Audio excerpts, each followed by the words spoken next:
முன்னாள் பிரசிடென்ட்டா இல்ல இந்நாள் பிரசிடென்ட்டா ஆறு விழுவோங்கிறத இப்ப பாத்துருவோம்ல.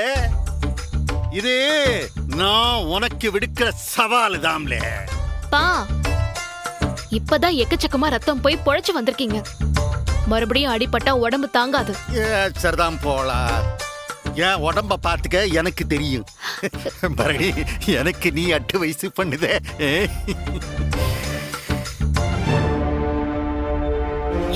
சௌந்தரம், நான் என் கைய ஒரு தடவை சொடக்கு போட்டா நீ வலது பக்கம் திரும்பணும். 2 தடவை சொடக்கு போட்டா நீ இடது பக்கம் திரும்பணும். சொடக்கு போடுற சத்தத்தை மட்டும் கேளு. சரியா இன்னைக்கு எசைக்கு பக்கமா ஒன்னு நான் திருப்பி விடுறேன். நீ நேரா போய் சரியா ஒரே போடு அவ மண்டைய பொளந்து விட்டுற. சரியா? அப்படித்தானே. ஒரு தடவை சொடக்கு போட்டா வலது, 2 தடவை சொடக்கு போட்டா இடது. ஆமா ஆமா, ரைட். நான் பாத்துக்கிட்டேன். நீ பொக்கா. சரி சரி. தேங்க்ஸ்க்கா வாழ்த்துக்கு.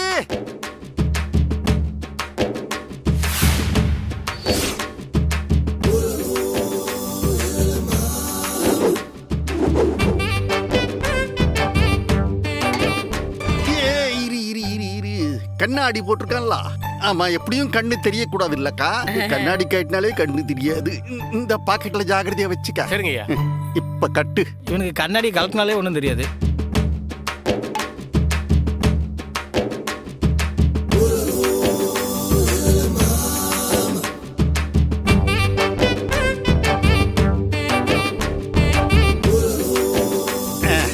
சுத்து நான் கணக்கு வச்சிருக்கேன். கணக்கு அவுட் ஆகுது எனக்கு. பரவாயில்ல, நீ எப்படி என்னாலும் சுத்து. எங்க எங்க கூட்டு போற நீ? என்ன இது? என்ன இளவிடா இது? இவன் சுத்துல எனக்கு திக்கு திசைய புரியாம போயிடுச்சு. ஐயா வாங்க வாங்க, வந்து அடிங்க ஐயா. வாங்க வல்லாத வாங்கய்யா, கரெக்டா அடிங்க. வாங்க வாங்க.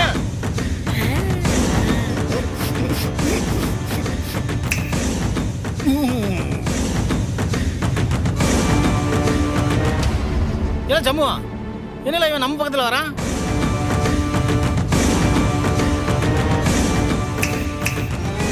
எட்டத்து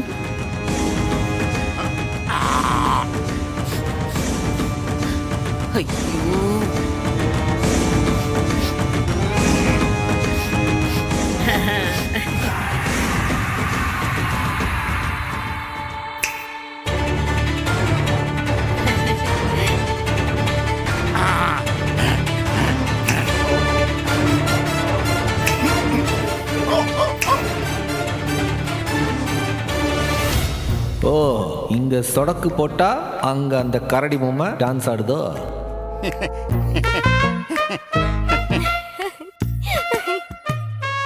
ஏய்,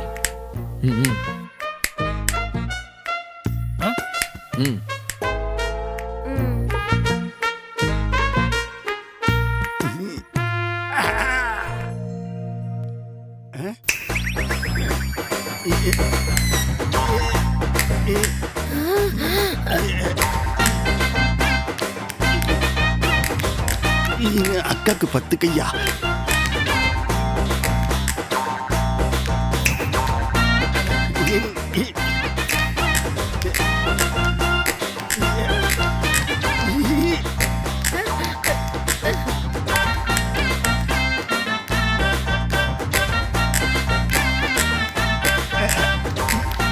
ரக்கம்மா கைய கட்டி ராகத்தில் மெட்டு கட்டி ரக்கோடி மேலங்கொட்டி இந்த ராஜாவின் நெஞ்ச கட்டி சங்கு ஜக்கு ஜக்கு ஜக்கு சங்கு ஜக்கு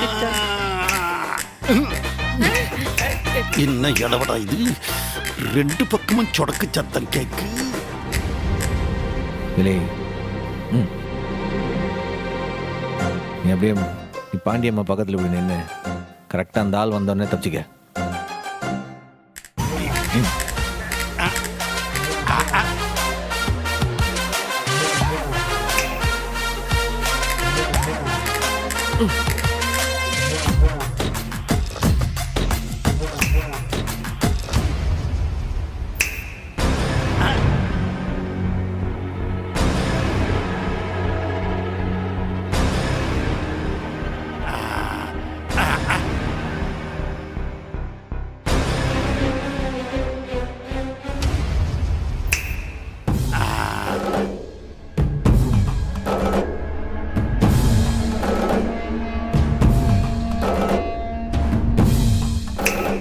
ஒரே போடு போடல.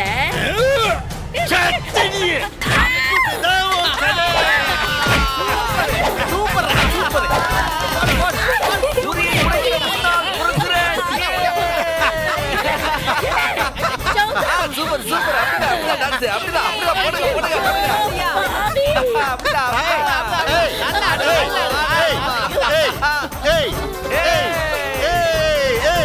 புரி என்று உடன் பிறந்த அக்கா மண்டையை உடைத்த முன்னாள் பிரசிடென்ட் சவுந்தரபாண்டி வாழ்க வாழ்க.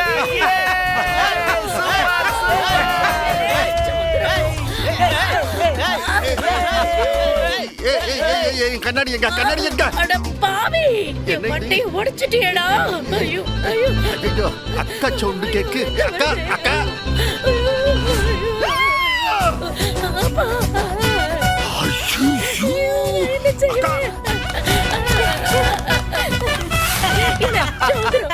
படுபாவி, ஐயோ யார் அடிக்க சொன்னா எதுக்குல தேவையில்லாம என் மண்டைய உடைச்ச? அக்கா, நீ தானே போடுன்னு சொன்ன ஒத்தே போடு போட்டேன். நீ எதுக்கு நடுவுல தலைய விட்ட? Super super. இது பாரு, முதல்ல நேரா ஏதாவது ஒரு கிளினிக் போய் ஒரு டிடி இன்ஜெக்ஷனை போட்டுக்கோ. அப்புறம் நான் கொடுத்த சீட்ல இருக்கிற மாத்திரையும் நீ போட்டுக்க. கபாலம் உடையலையா? என்ன மாமனாரே, வயசானதுல சத்து குறைஞ்சு போச்சா என்ன? அடிச்சடியில கபாலம் ரெண்டா பொளந்திருக்காண்டாமா? இல்ல, என்ன எல்லாம் உன்னோட வேலை தானே தெரியும்ல எனக்கு.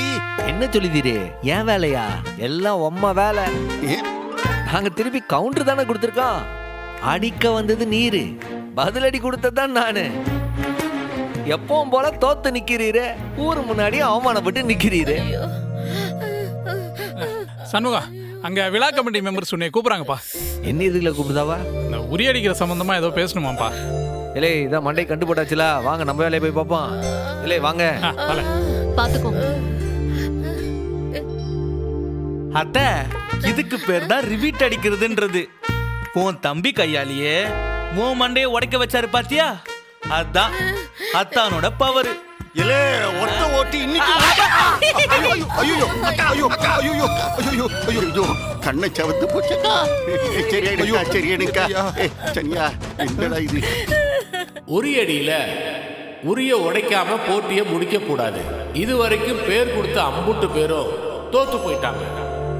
இதுக்கு மேல உரிய அடிக்க உங்கள யாராவது இருக்கீங்களா? என்ன எப்படி ஆயிப்போச்சு?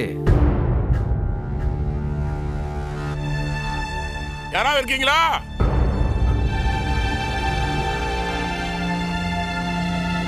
அப்பனா வேற வழியே இல்லை. இந்த உரிய உடைக்காம போனா அபசகுணமா ஆயிடும். அதனால இந்த விழாவை சிறப்பா நடத்திக்கிட்டு இருக்கிற நம்ம பிரசிடென்ட் சார்பால உரிய அடிக்க வரும்படி பணிவன்போடு கேட்டுக்கொள்கிறேன். அனஜி, நான் எதுக்கு? சம்மா போல. ஏன்பா உரி அடிக்காட்டி அபசகுணம்னு சொல்றாங்க, நீ அடிக்கலன்னா இப்படி? இல்லை, நானும் உடைக்க முடியலன்னா என்னல செய்ய? என்னால முடியும்பா. இந்த உரிய உடைக்க 3 தடவை தான் கம்ப சுத்தணும். அப்போ உடைக்கலன்னா தோத்து போயிட்டாங்கன்னு அர்த்தம். இல்ல சம்மு, உன்னால முடியும்ல, நீ களத்துல இறங்கு. டேய், உன்னால முடியும்டா. நான் உன் எதிரில போய் நிக்கிறேன். நீ அடிக்கடி சொல்லுவியே, கும்மிரட்ல கூட உன் வாசத்தை வச்சு நான் உன்னை கண்டுபிடிச்சிருவேன்னு. என்ன மனசுல வச்சுக்கோ. என்ன பார்த்த வரத்துக்கு ட்ரை பண்ணு. கட்டாயம் நீ உரி அடிச்சிருவ.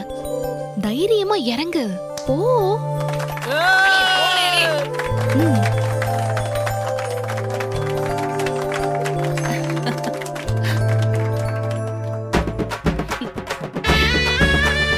All the best.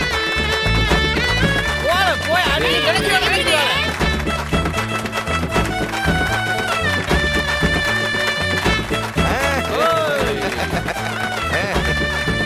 ஓம் முருகா, கந்தனுக்கு ரோகரா.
இங்கே பாரு, சண்முகத்தை ஜெயிக்க விட்டுறாத. உனக்கு நான் என்ன பண்ணணுமோ எல்லாமே பண்றேன்.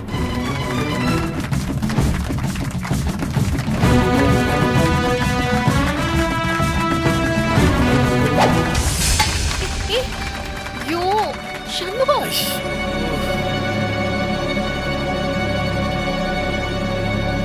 சார்வால் ஒரு தடவை ஓங்கி அடிச்சிட்டாப்ல, இன்னும் 2 தடவை தான். முடியுனே, உன்னால முடியும்னே. அடினே அடினே அடினே, கலக்கினே நீ.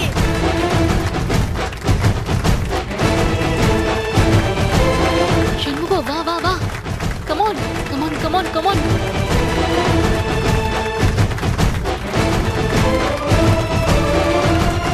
இல்ல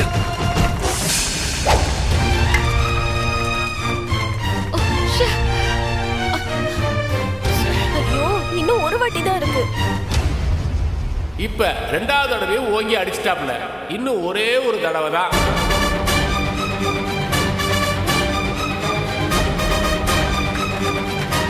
சம்முவா, அடிச்சு நொறுக்கல அந்த பானைய. உன்னால முடியும் சண்முகம். இங்கே பாரு, ரெடியா இரு. வானே வானே வானே வானே, உன்னால முடியும்னே. சர்வான், ஒரே போடு. இப்ப பானை உடையத்தான் போகுது.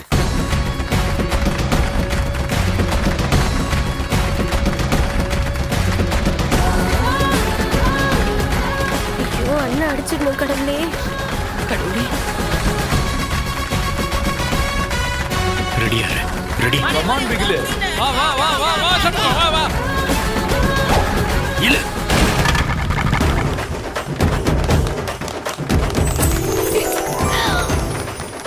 ஏய், அறிவு கெட்டவனே.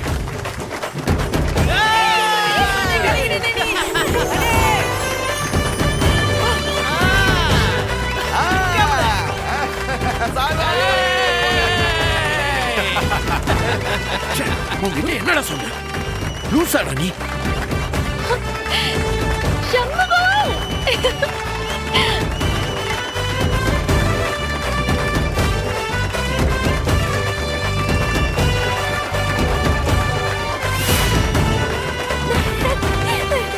சூப்பர்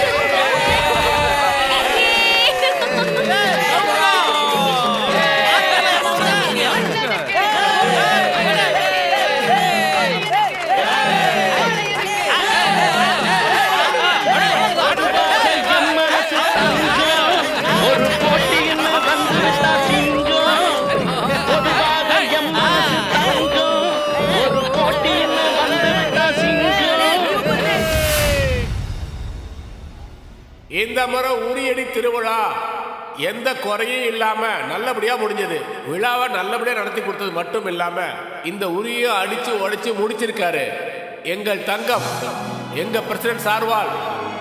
அவருக்கு வெற்றி கோப்பை வழங்கப்படுகிறது. எல்லாருக்கும் ஒரு நிமிஷம். நான் இந்த கோப்பையை ஜெயிக்கிறதுக்காகலாம் இங்க வரல. ஆனா நான் தோத்து இந்த கோப்பையை நீயே ஜெயிக்க வச்சதுக்கு ஒரு ஆள் ரொம்ப முக்கியமான காரணம். அதான் நீங்க எல்லாருமே பாத்தீங்களே. என்ன யோசிக்கிறீங்க? சாதாரணமா ஊருக்கு வெளியே ஒரு மளிகை கடை வச்சு நான் பொழப்பு நடத்திட்டு இருந்தா என்னைய பிடிச்சி கொண்டு வந்து பிரசிடென்ட் எலெக்ஷன்ல நிக்க வச்சு ஊரு பஞ்சாயத்து பிரசிடென்டா என்னை ஆக்கினவர் என் மாமனார். நாங்க முருகான்னு எங்க பொழப்ப பார்த்துட்டு இருக்கும்போது கோயில் தர்மகர்த்தா எலெக்ஷன்ல நிக்க வச்சு என் மனைவிய கோயில் தர்மகர்த்தா ஆக்கின பெருமையும் என் மாமனாருக்கு தானே போய் சேர.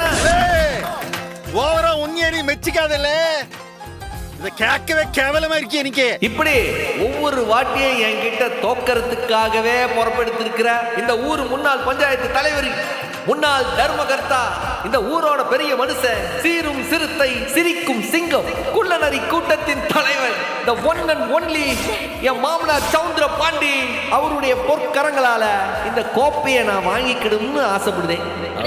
அந்த ஆசையை கொஞ்சம் நிறைவேற்றிடுங்க. இல்ல அவர் வரமாட்டேன்னா குண்டு கடை தூக்கிடுவாங்களா?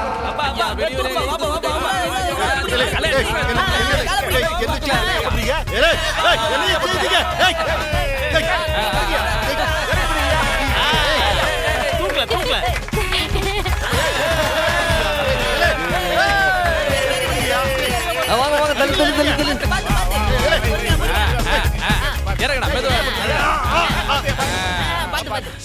அங்கிட்டு இப்பொழுது என்னுடைய மாமனார் என்னைய பத்தி ஒரு 4 வார்த்தை புகழ்ந்து பேசுவார்.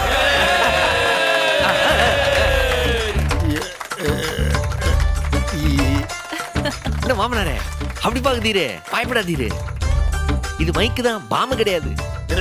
பயம் எனக்கா? ஏலே விளங்காத பயம். இந்த போட்டியா நியாயமா நடக்கல.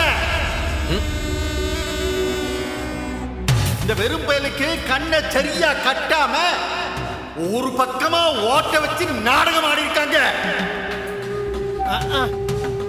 அப்படித்தான் இவனை நீங்க ஜெயிக்க வச்சிருக்கீங்க. ஆமா, நல்லா தெரியுது எனக்கு. ஐயா என்னையா பேசுறீங்க? அண்ணாச்சி விடுங்க, தோத்தவரு தோத்த ஆதங்கத்துல அப்படி புலம்புதாரு. பின்ன என்ன தம்பி, இவர் பாட்டுக்கு என்னென்னமோ பேசிட்டு இருக்காரு. சும்மா கத்தாதேல நீ. ஆனாலும் இது ஊரு தந்த தீர்ப்பு. இதை நான் தலைவணங்கி ஏத்துக்கிடுறேன். கீழே விழுந்தாலும் மீசையில மண்ணோட்டல. இந்த கோப்பையை என் கையால இந்த ஊர் பிரசிடென்ட்டுக்கு நான் கொடுக்கேன். நாளை கொண்டா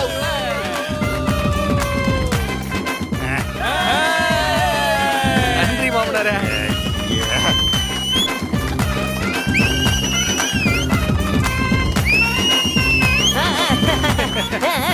cup cup cup cup cup கொடுங்க கொடுங்க கொடுங்க.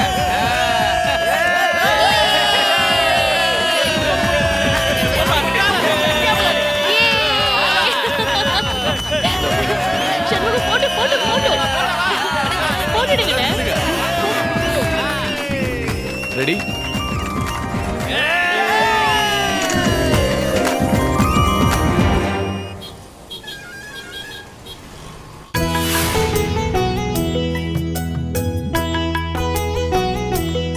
ஏண்டி கனி, இந்த பாரு, அண்ணன் கபடியில வாங்கின கப்பு, வீரா சிலம்பத்துல வாங்கின கப்பு, அதுக்கு நடுவுல இந்த கப்பை கொண்டு போய் வைக்கணும். சரிப்பா. இல்ல யார் வச்சிருக்கா சாவி? சாவியா? ஹலோ ஆறு நீங்க. ஒரு நிமிஷம் சார். என்ன விஷயம் சார்? கையில மைக்கு கேமராலாம் பார்த்தா தெரியலையா? ரிப்போர்ட்டர்ஸ். ரிப்போர்ட்டரா? என்ன விஷயம்? போட்டியில ஜெயிச்சார்ல சண்முக சார், அவரை இன்டர்வியூ எடுக்க வந்திருக்கோம். இல்லை, அது ஒரு லோக்கல்ல நடந்த ஒரு உரியடி போட்டி. அதுல ஜெயிச்சதுக்கு என்ன பெரிய சாதனை மாதிரி வந்து நிக்கிதியா? அது சாதனை இல்லங்க, நீங்க ஒரு புதுமையா புரட்சி பண்ணதா கேள்விப்பட்டோம், அதை கேட்கறதுக்கு தான் வந்திருக்கோம். நான் என்ன புரட்சி பண்ணேன்? உங்க தங்கச்சிங்க 2 பேரையும் கல்யாணம் பண்ணி கொடுத்திருக்கீங்க. வழக்கமா கல்யாணம் முடிஞ்சதும் பொண்ணுங்களை தான் மாப்பிள்ளை வீட்டுக்கு வாழ்றதுக்கு அனுப்புவாங்க. ஆனா நீங்க மாப்பிள்ளையே இந்த வீட்டுக்கு வாழ்றதுக்காக கூட்டிட்டு வந்திருக்கீங்க.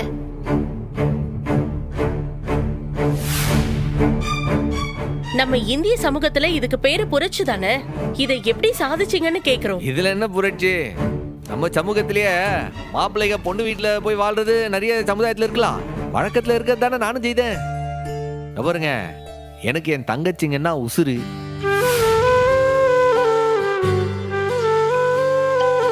அவளுங்க சந்தோஷமா வாழ்றதை விட பாதுகாப்பா வாழணும்னு ஆசைப்படுதே. அதனாலதான் அவளுங்களை இங்க கூட்டு வந்து என் கூடமே பத்திரமா வச்சுக்கிடுதே. அவங்க கூட அவங்க மாப்பிள்ளையே இப்போ வந்திருக்காவ. இப்ப அவங்களே என் தங்கச்சி மாதிரி தான்ல. நாங்க பாதுகாப்பா இப்ப பாத்துட்டு இருக்கோம். அவங்களையும் உசுறு குசுரா தானே நினைக்கும்.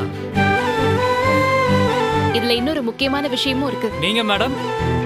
ஏன்னா இது என் சம்சாரம், டாக்டர் பரணி. பரணி, நான் தான் சண்முகத்தோட வைஃப், இவரோட மனைவி. இவர் தான் தங்கச்சிங்க குடும்பத்தோட வாழணும்னு முடிவெடுத்தது ஒரு பெரிய விஷயமே இல்ல. இவர் சொன்னதை ஏத்துக்கிட்டு எங்க வீட்லயே வந்திருக்க சம்மதிச்சாங்களே, இவங்க 2 பேரும். இவங்களோட பெருந்தன்மை தான் நீங்க பாராட்டணும்.